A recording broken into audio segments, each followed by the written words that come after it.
नमस्कार दोस्तों, हम आज आप लोगों की बहुत ही मज़ेदार गीत सुनाने जा रहे हैं। तो दोस्तों, अगर हमारी गीत आप लोगों को पसंद आए तो लाइक करें, अपने दोस्तों के साथ ज़्यादा से ज़्यादा शेयर करें ताकि वो भी इस गीत का आनंद लें। तो चलिए सुनिए, हम आप लोग सुनाते हैं।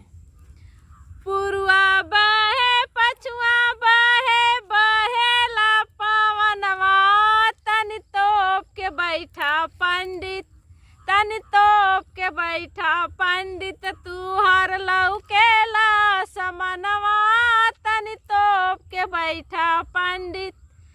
पुरुआ बहे पछुआ बहे बहेला पवनवा, तनि तोप के बैठा पंडित, तू हर लौकेला समनवा, तनि तोप के बैठा पंडित। पुरुआ बहे पछुआ बहे बहेला पवनवा, तनि तोप के बैठा नौआ, तनि तोप के बैठा नौआ, तू हर लौकेला समनवा, तनि तोप के बैठा नौआ, तू हर लौकेला समनवा, तनि तोप के बैठा नौआ।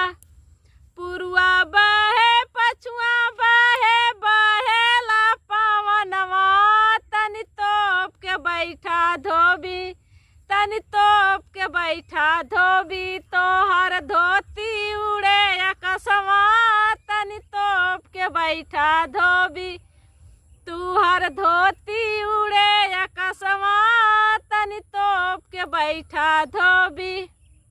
पुरुआ बहे पछुआ बहे बहेला पवनवा, तनि तोप के बैठा अगुआ, तनि तोप के बैठा अगुआ, तू हर लौकेला समनवा, तनि तोप के बैठा अगुआ, तू हर लौकेला समनवा, तनि तोप के बैठा अगुआ।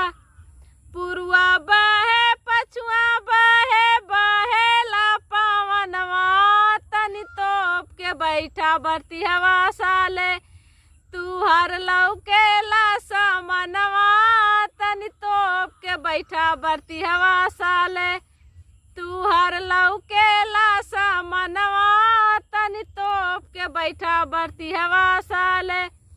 पुरुआ बहे पछुआ बहे बहेला पवनवा, तनि तोप के बैठा, तनि तोप के बैठा समधी साले, तू हर लौकेला समनवा, तनि तोप के बैठा समधी साले, तू हर लौकेला समनवा, तनि तोप के बैठा समधी साले। पुरुआ बहे पछुआ बहे बहेला पवनवा, तनि तोप के बैठा भासुर साले, तू हर लौकेला समनवा, तनि तोप के बैठा भासुर साले।